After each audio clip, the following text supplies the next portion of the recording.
ఈరోజు సరదాగా మీతో అందరూ డిన్నర్ అయిపోయిందా? ఇవాళ డిన్నరు నైట్ ఉగ్గాని చేసుకోవాలనిపించింది. రాయలసీమ వదిలేసిన రాయలసీమ టేస్ట్లు మాత్రం మర్చిపోలేకపోతున్నాం. మాకు వంటమ్మాయిని పెట్టుకుంటే ఏం చేస్తావు అంటే తనకి ఏం తినాలనిపిస్తుందో అది చేసేదనమాట. ఇవాళ బుడ్డలెత్తనాల చట్నీ చేసి పచ్చిపులుసు పెట్టి పులగం చేస్తానమ్మా అనేది. మేము అవి తినమంటే తినండి బాగానే ఉంటుంది అనేది.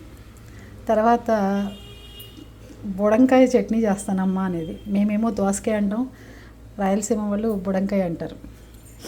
ఈ రకంగా వంట మనిషి తనకి నచ్చినవి ఎక్కువగా చేసుకుంటూ మాకు రుచులు చూపిస్తూ ఉండేది.